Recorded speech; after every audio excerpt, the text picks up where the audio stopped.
Today, it is Wednesday, March 4th, 2026. We are joined you're watching Direct Line. We are joined with our special guest, Chris Burnett, candidate for United States House Representatives, Maryland District 6. I've had too much coffee today. Our host tonight are Mark Unkefer and the hostess with the mostest, Jackie Saxton. Take it away, guys. Thanks, Dwight. All right. Well, Chris, thanks so much for joining us. I don't think we need to go through introductions. I feel like everyone probably knows who you are at this point. It's not your first time on the show. So we'll jump right into, what's going on and the issues. So let's start with talking about the innovation corridor. I know that's a big point of trying to bring spark some life back into the county and hopefully, stop driving away so much business from Maryland. So what's your take on what's going on there? Well, that is an uphill battle to make Maryland a business-friendly state. So I have been pushing what I've been calling the innovation corridor. And this was my effort to demonstrate value as I'm pivoting away from running on my military record and what that brings to a congressional district, and then looking at how we can address the Democrat-created affordability crisis. Affordability means something different to everyone. So it's not something that you can necessarily quantify, but that it is a pain that we all feel. And that really the best way to address affordability is to create opportunity. So whether you're fixed income or you're a family trying to start out or a young person trying to get a job in the region, we need more opportunity. And whenever you're looking at it from a congressional district standpoint, you're somewhat limited as to what you can do other than to try to influence state and county level decision making. So at the heart of the innovation corridor, it's trying to align the needs of Congressional District 6 with the interests of local residents with national security priorities. And what I mean by that is the AI economy has arrived, and the AI economy is going to be energy intensive. Maryland has failed to set the conditions for Marylanders to thrive, even in general. We can't even provide residential electrical surplus at an affordable and reliable way. So not only are we failed to provide basic necessities to the residents, we're in no position to compete in the AI economy. So the way I've structured the innovation corridor is looking at infrastructure, energy, and jobs. And to break that down a little further, the infrastructure is everything from funding for the American Legion Bridge, which is the gateway to Western Maryland, expanding 270, looking at the I-70 interchange and corridor for existing industrial commercial sites for opportunity zones, and then looking at I-68 all the way out to Garrett for opportunity to create either data centers or areas that would support a data center. But with every data center, not only would it have to be in an opportunity zone somewhere along those federal highways, they would be required to have a small modular reactor. We have a small modular reactor developer in Rockville, X-Energy. We have a capability in Maryland that could provide all of the energy needs of a data center, and then any surplus would go to AI and quantum computing research, as well as co-located advanced manufacturing. And that's where the jobs part comes in. There's the construction jobs associated with infrastructure and development, but as we all know, data centers do not produce jobs. They really are these large warehouse type facilities, and there's not a lot of jobs associated with them. And it was interesting is that since I've been pushing the innovation corridor, Wes Moore has come out and basically touted a part of it. And he had said, if you're going to bring in a data center, you also have to include other employment, which in the case of the innovation corridor is advanced manufacturing, and looking at how we could use federal dollars under the CHIPS Act to subsidize or encourage private sector investment in advanced manufacturing. So when you break all of this down, and you're aligning national security priorities, which is artificial intelligence, quantum computing, and advanced manufacturing, with the infrastructure we've been asking for, from American Legion Bridge to the Federal Highway Network, and that you put this into a way, you sequence it in a way that the development aligns with local interests. We can look at the Adamstown example in Frederick, where this is where the county saw dollar signs, and they basically rewrote the rules so that this company could come in and basically run roughshod over locals' interest. There was no issues. There was no consideration of energy. There was no consideration of infrastructure and roads. There was no thought of how this was going to impact the local communities, whether it was the water or even just the neighborhood itself. And what you have now is this reaction to try to, as they've described it, build the airplane in flight. The innovation corridor says we're going to set the conditions for growth. We're going to accept the fact that data centers are going to arrive, but we're going to put them in existing industrial commercial zones. We're going to build the infrastructure so that when they arrive, they can be built and not interfere with local residents whatsoever. They're going to provide their own energy source. They're going to be a part of our water and sewer system. And what I mean by that is, if we require that they're going to use water to cool the data center, then they'll do the water treatment of our gray water. In other words, things that are already in the system, instead of it going to a water treatment plant, the water will go to a data center. They'll have to clean the water, use it for cooling purposes, and then be discharged cleaner than it would have been when it arrived. So it's not going to affect well water. It's not going to be drawing on our existing utility network. If anything, it's going to augment it. So with all of that, you have the ability to bring in the data centers in a way that are going to be sustainable and they're going to align with local interests. We create jobs in the form of AI and quantum research, as well as advanced manufacturing. And then most importantly, we're going to be producing energy so that we don't have diesel generators, no imminent domain power lines, and most importantly, any surplus will go back into the grid to offset our costs. I know that was a long explanation, but I at least wanted to provide a thumbnail sketch for the rest of the conversation. So what has been the reaction so far to your ideas? And you never know, and I've done this presentation in Montgomery County, and I've now done it in Frederick, and it's been extremely well received. And the reason why I think it's been so well received, and I had, I'm a nuclear engineer in Montgomery County, and I've had farmers and local residents in Frederick both come up to me and say, finally, somebody is putting together a plan that makes sense. And then it's not just a pie in the sky, hey, this would be great if we had data centers and all these other attachments. It's taking national security priorities, knowing that that's going to drive federal investment. And then you're looking at existing pots of money, whether it's the federal highway funds, the CHIPS Act, the Investment in Infrastructure Act. This should not have to raise taxes. This should not impose a burden in any way. It's just aligning interests around national security priorities and the needs of Western Maryland. And whenever you put all this together and you sequence it, you realize that this is just a matter of planning. And then when you establish it as an innovation corridor and you designate it as having a certain set of rules, now private investment can flow. Because if you're on the private side of this, the biggest concern you have is that you're going to be met with litigation or you're going to be met with opposition. If we can take care of the infrastructure and we can ensure that the opportunity zone is designated and ready for them to build, they can make a multi-billion-dollar investment knowing that there's not going to be lawsuits, there's not going to be opposition, and that every time the municipal government turns over, they're going to change the rules. So this has been very well received, and I was a little surprised by that. I was expecting some tough questions, and I've had those, but for the most part, it's been very well received, and I think people like the fact that it creates strategic growth for the foreseeable future and sets the conditions for prosperity in the AI economy. So you mentioned that, Westmore seemed to be picking up bits and pieces of it and trying to take some credit for it. Have you noticed any other Democrat support for it? No, and in fact, Delaney, once again, she seems to be on the wrong side of every 80-20 issue. She's come out in opposition to data centers, which again is she seems to stand in opposition to the growth and opportunity that's needed. Data centers, if not properly managed, can be destructive. Data centers, if not properly planned for, are going to be a burden. But like any other emerging industry, especially one that supports national security priorities, there's an incredible opportunity here, but we just have to plan for it. We have to take into account that there are valid local health, safety, and environmental concerns. You simply set those conditions so that once those have been met, local residents get the benefit of this and they're not getting the burden of poor planning. And we see that every day in Maryland, whether it's the taxes and fees and the poor planning when it comes to a vanity project like the solar fields or the wind farms. We have failed to plan, and the failure to plan, and I say we, I mean the state of Maryland, has failed to set the conditions for Marylanders to prosper.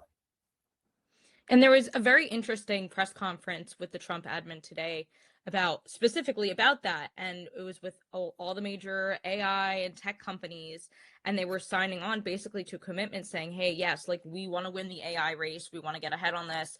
We want to build these data centers, but we commit to also building the infrastructure and bringing in the power so that burden of the rising electric bill, something that's very prevalent in the state of Maryland right now, is not passed on to the consumers?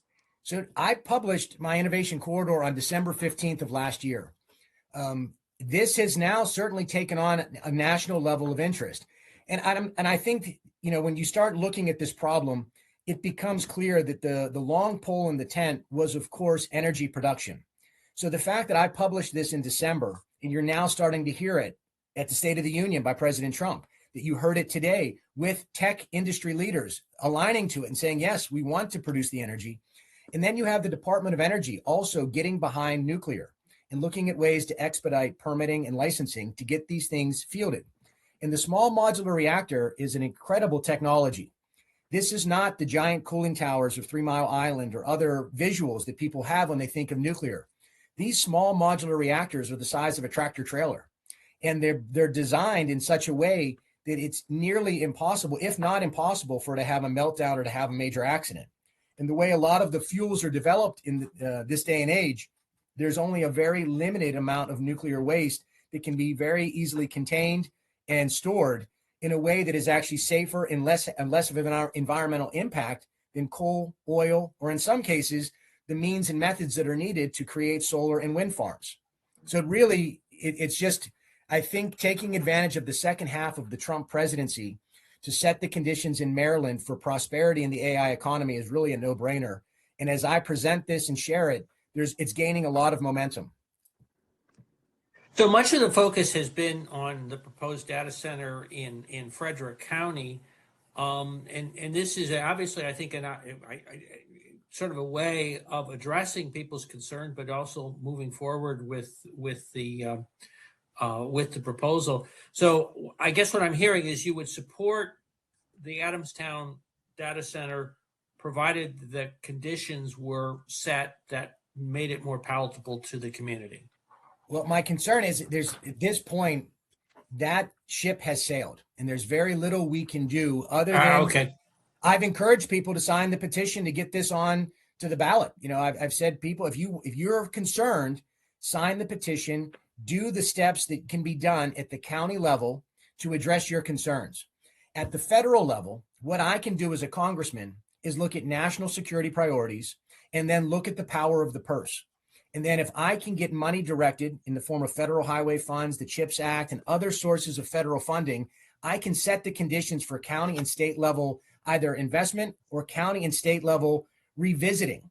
What I mean by that is deregulate and say, look, Maryland or County X, you have to revisit what has prevented growth, that has prevented good strategic planning.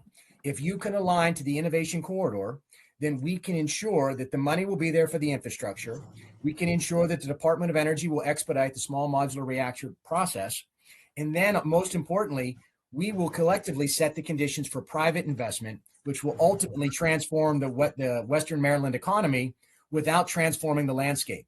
I don't think a single inch of farmland should be affected by this.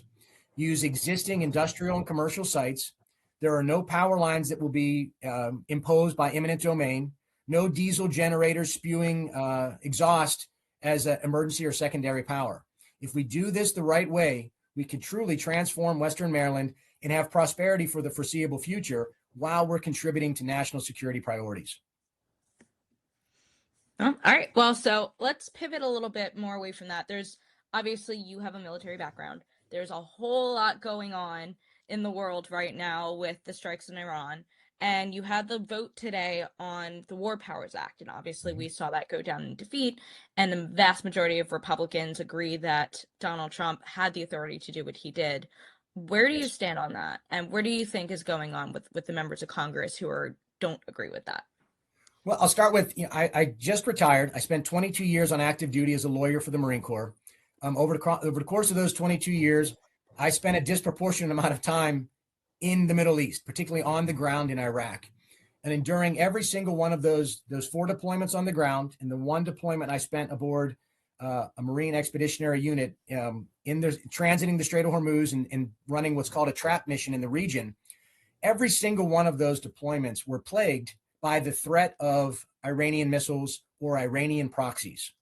So I've had the chance all week on the radio and otherwise to talk about my position on this, both from a historic standpoint, the justification for taking the action that we've taken, and then to talk through Article 2, Section 2 of the Constitution, as well as the War Powers Resolution of 1973.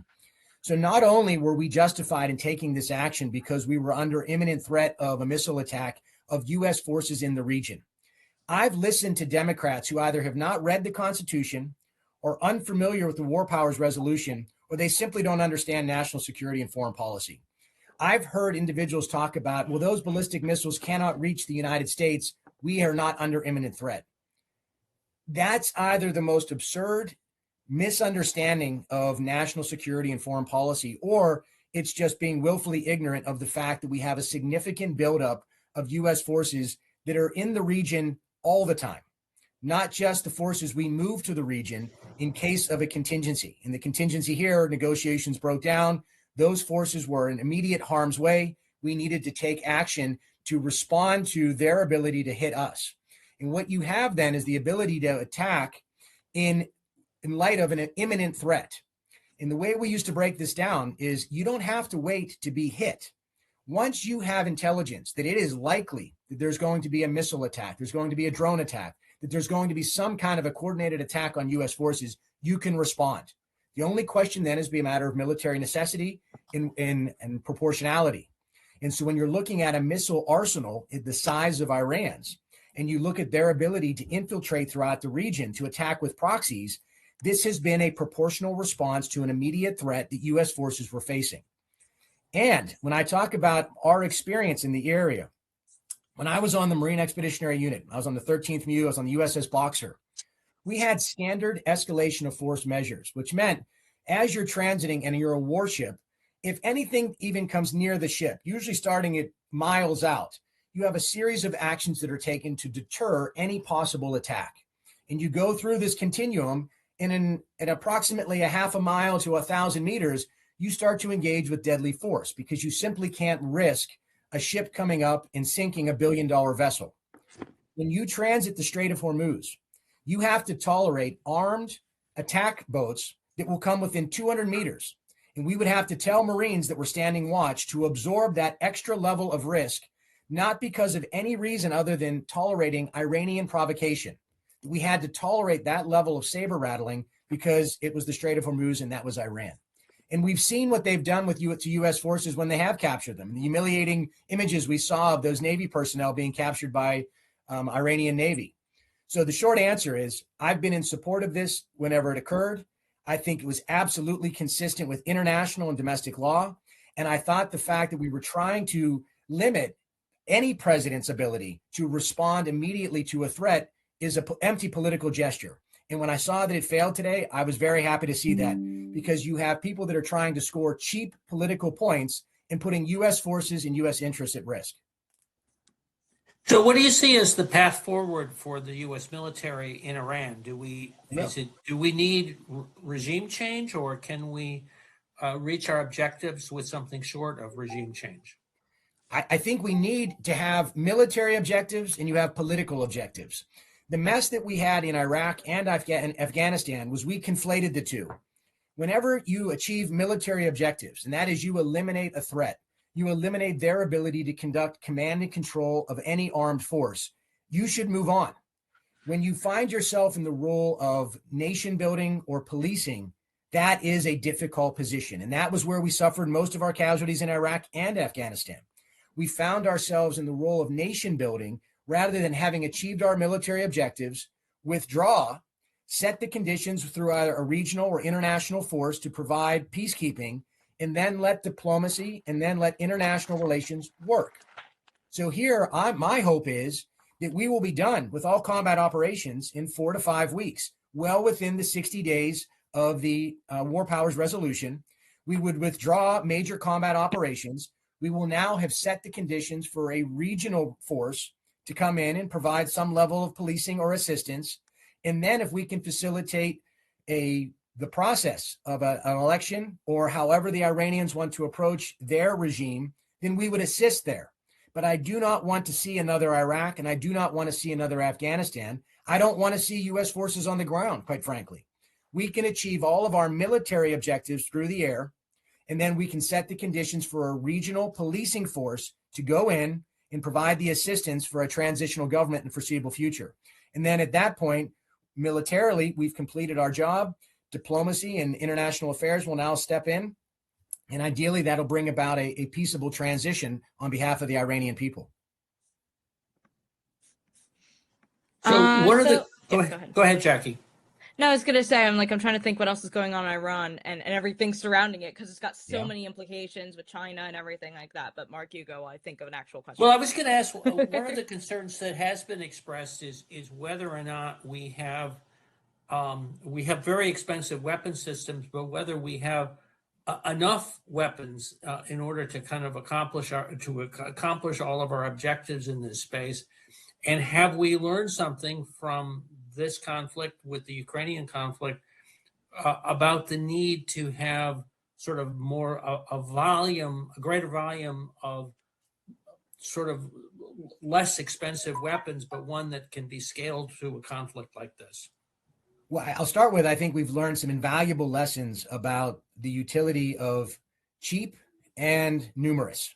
It's a World War II example, where our tanks weren't nearly as good as the Germans, but for every one of their pristine tanks, we had 10 American tanks. And that number, that ratio worked. And I think we're seeing in Ukraine that a properly equipped force that is outnumbered, outmatched in every sense of the word, but given the basic tools that are needed to have some kind of an impact, they can be extremely effective. When I hear that we don't have the weaponry to meet all of our objectives, I think that's a bit of a red herring. We do have expensive missile systems. It is very expensive to run 24-hour flight operations, but I could not imagine a scenario where we would run out of munitions. We might fall short of what's on hand, so we would have to conduct a resupply, but we're not in risk of falling short. I think that raises a funding question, and I think that's how Congress tries to be relevant. That if we were to go beyond the 60 days, you would need an authorization for the use of military force. And that is usually the funding to continue combat operations, which oftentimes is procurement and accelerated receiving of ammunition and other requirements. So I do think that we would either have to have a resupply, which could be expensive, or if we go beyond the 60 days, you would need an authorization for the use of military force. But I don't think we're going to run out of missiles. So one of the other consequences that this action has had in a local perspective is that we're starting to see some of these isolated, but probably going to get more frequent pop-ups of Iranian sleeper cells or people just in the US who decided that they are pro-Ayatollah for some reason, who are starting to commit crimes and acts of terror in the United States. And yet we are still in a partial DHS funding shutdown because 100%. of ICE, even though ICE is fully funded. So if you were in Congress at this time right now, and we're trying to get the Democrats to the table to be like, hey, look, this is not the time to have the people who are going to be protecting us from these domestic terror threats to not have the funding that they need. So how would you navigate that? I mean, you nailed it on the head. I was going to point that out, that the fact that we have a partial shutdown of the very people that are tasked with investigating and preventing these types of crimes is absurd. And so I would immediately call to have either partial funding or full funding, and that we can have the discussion about ICE separately. Because as we all know, this is the Democrat temper tantrum that's having zero impact on ICE operations and is only making U.S. citizens less safe. I mean, this is yet another 80-20 issue where the Democrats are on the wrong side of this issue. When it comes to national security, when it comes to the safety of American citizens, there's simply no excuse to have a temper tantrum and not pay the bills that are due, who are of the people who are tasked with doing this. So first and foremost, I would call the Democrats out for what they're doing, and that is they are putting U.S. interests and U.S. people at risk, which is unacceptable. Then I would immediately move for funding to say we can have this discussion later. We can call for hearings, but this is not the time to have this discussion.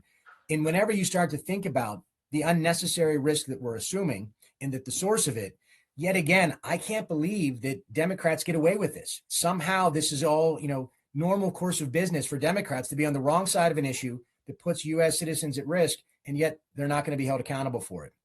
So I hope they get their act together. I hope they vote on funding, and that the people that are out doing this every single day are able to get paid for the work that they're doing.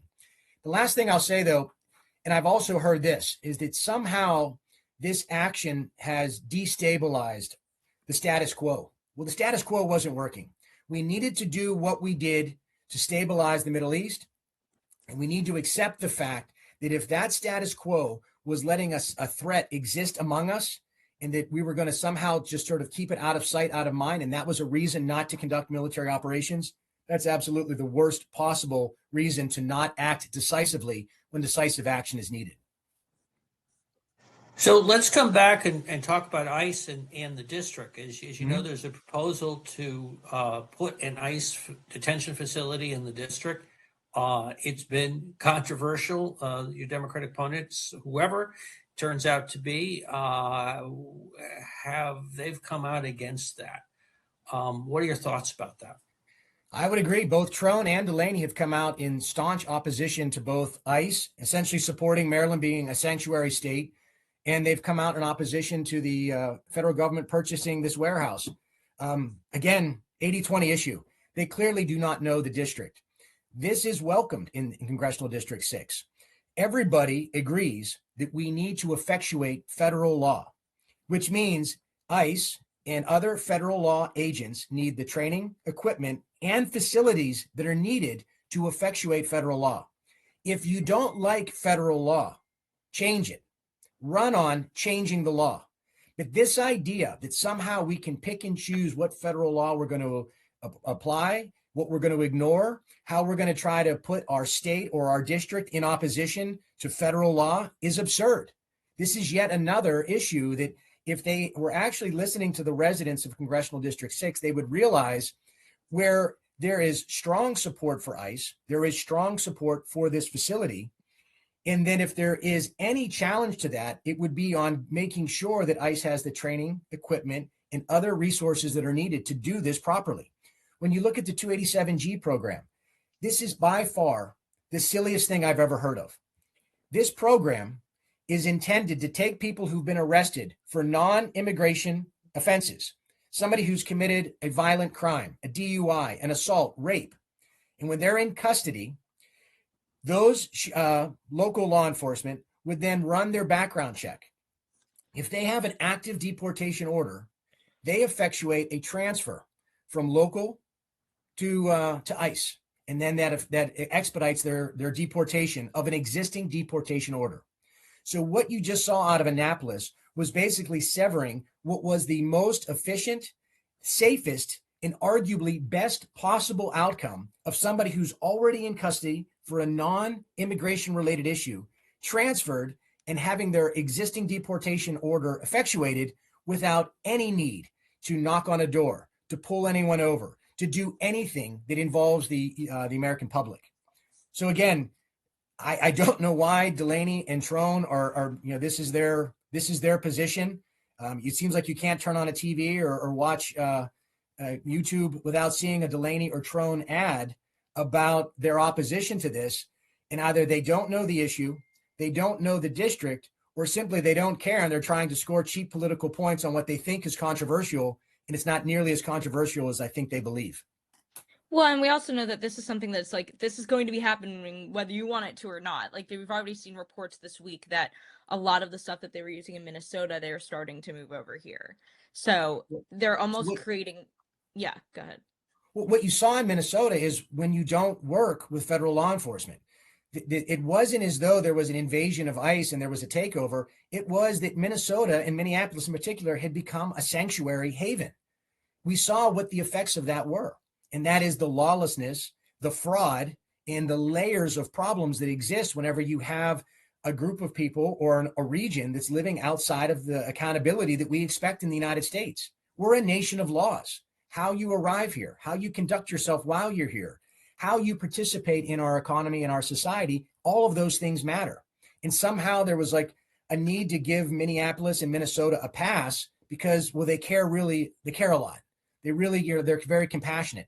Well, you can be compassionate and you can provide assistance and you can create all of the means and methods that are needed to ensure that lawful asylum seekers are met with the legal support that they need. I say that because my wife arrived here as a political asylee.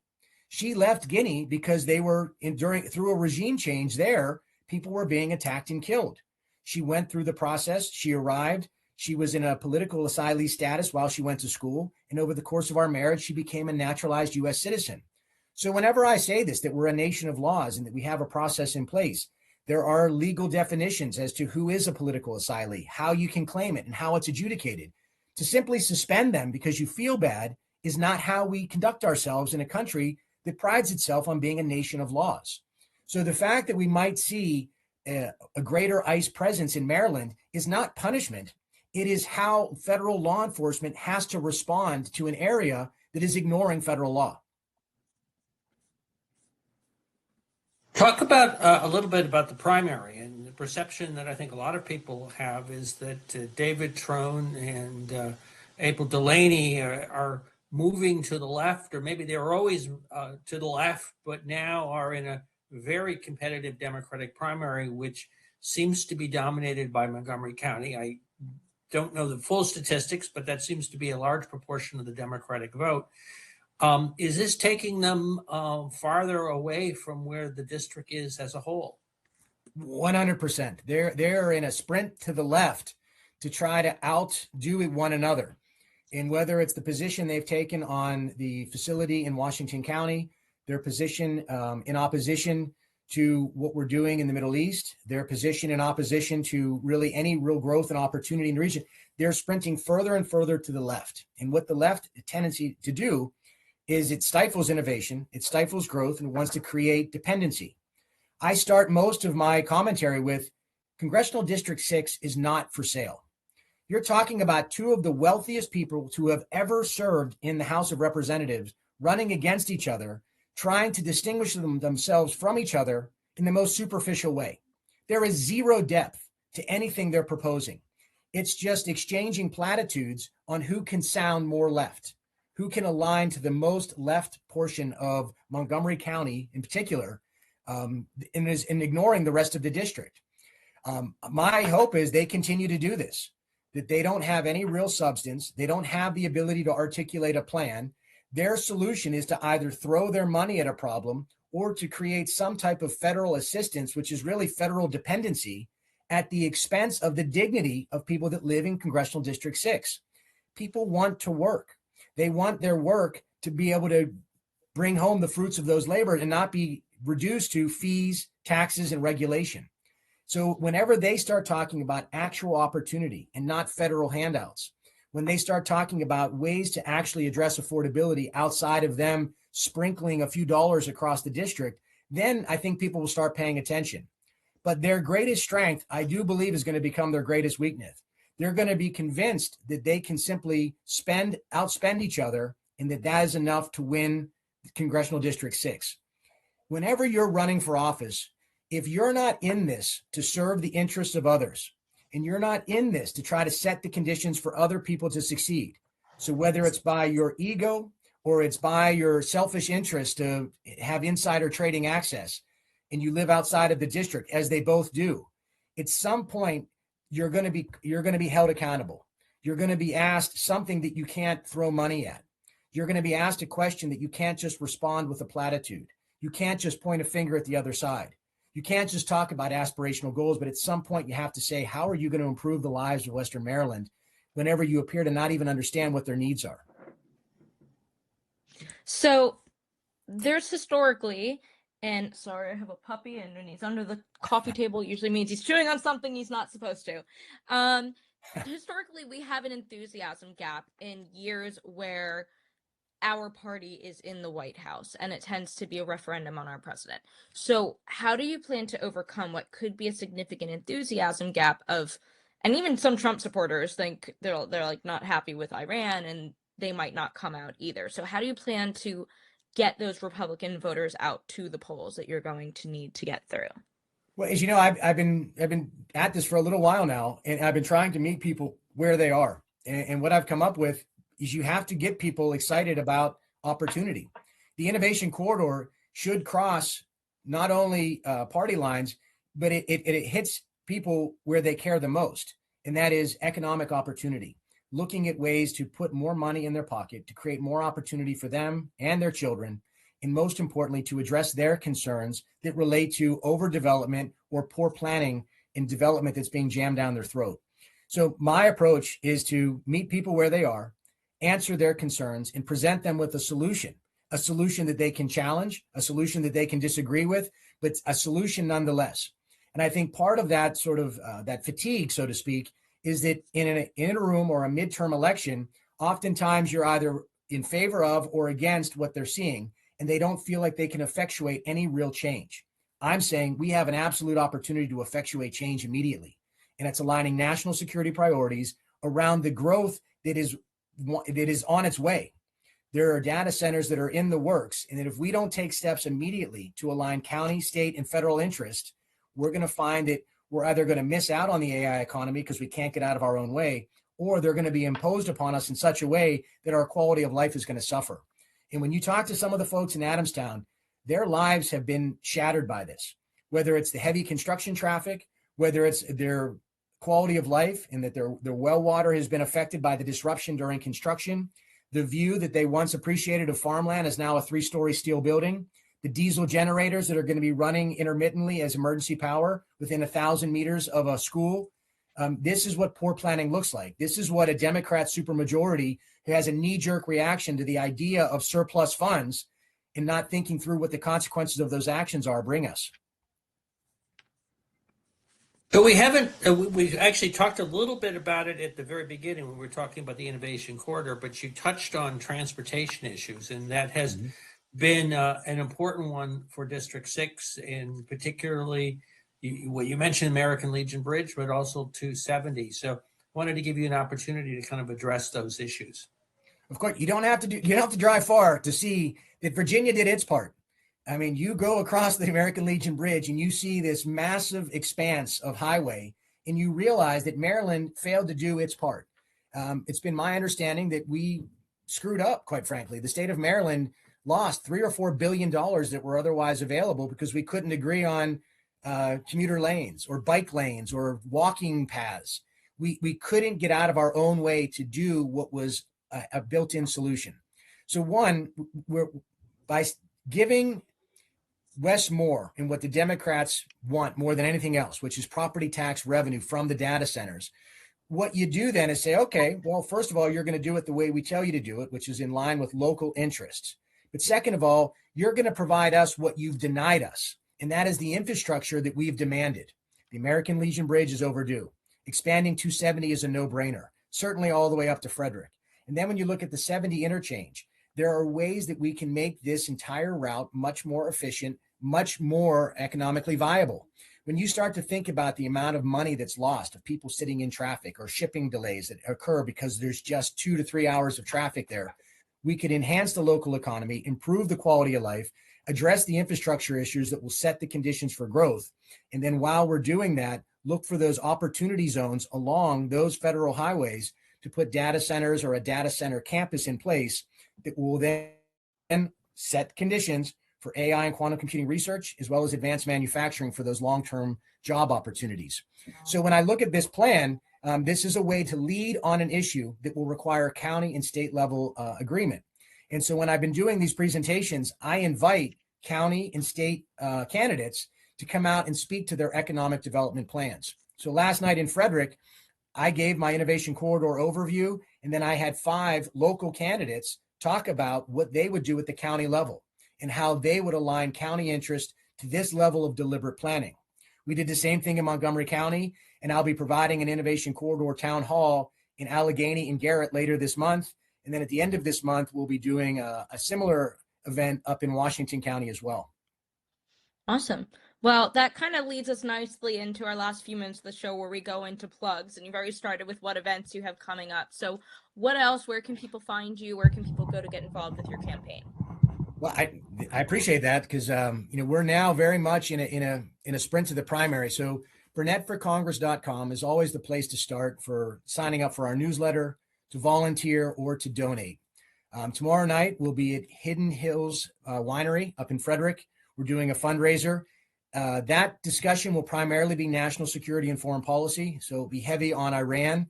But I will align that with the innovation corridor to say how national security and foreign policy also can have an impact locally. So that presentation tomorrow should be an interesting one, and we still have tickets available, and you can get them on the website. We've got several other events coming up this month. We've got a fundraiser at Congressional Country Club, which I'm really looking forward to. We've got a gun bash at the end of this month where we're going to be up at North American Rod and Gun Club, raising some money there. We're going to have another event up in Washington County, whether at First Breach or at the Country Club up there. The details will be available on the website.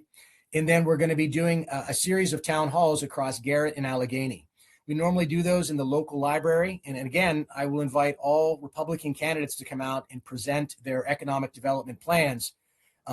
All of these events, I don't ask them. It's not an endorsement or sponsorship. It's a forum for us to demonstrate that the Republican Party is the party of solutions, that we're the party that's united in looking at how we can tackle problems and not just point a finger and blame Democrats. And that's been very well received. And I'm excited to continue doing that. So as we're not sort of having to put ourselves at odds with one another. People can agree with me, they can disagree with me, but when you've got 5 or 6 candidates presenting economic development together, it's hard for the media to ignore that. And I'm hoping that your unaffiliated and your centrist Democrats will see that if they want solutions, they should be looking to Republican candidates. Awesome. And I see Dwight has popped up on the screen, which means he's got something he wants to say. I think he's got an event or two to talk about. Dwight, you're muted. That is a rare experience. He's speechless. I'm glad we're documenting this because I don't know that he's ever been speechless ever before. I don't know. We can't hear him. Well, I think I can read lips really well. I think what he's saying is join us tomorrow for Pizza and Politics celebrating Women's History Month, where our speaker is somebody whose name I can't remember right now with the title I also can't remember right now, but she's a woman and she's amazing, so you should definitely be there. Media Research Council, I think, Center. Media Research Center is there. And then on Friday, we're doing a club lunch in Annapolis with former Governor Bob Ehrlich, and we're hoping to have drop by from a number of legislators. So you should get information about that. Yes. I'm probably missing some. We also have next week on the 13th and Friday our Washington, Maryland lunch on Capitol Hill. Information about that is also available on our website. Jackie, you're with the YRs. You always have something. So what are we always missing? have something. We have our Annapolis mid-session happy hour going on at Stan and Joe's, and that's going to be on the 12th. And we have a flyer up on our social media and soon on our website. So definitely come out to that. It's open to everybody. It's going to be a ton of fun. And then I said it last time. I'll say it again. Mark your calendars early. The Maryland Young Republicans Christmas Gala is also going to be in Annapolis at the Westin on December 19th. We have a room block. It's going to be great. So, mark it now. Don't plan anything else until after that. And it's going to be a really good time. Probably one of the better ones that we've done in the past several years. And I think that does it for the YRs. So, all right. Thank you, everybody. Thank you very much, Chris. For listening. Yep. Thank you, Chris. And hopefully Dwight gets his mic fixed because I don't think this won't contain him for very long. He'll find a way. And we'll be back next week with another guest. Have a great night, everybody. Thank you.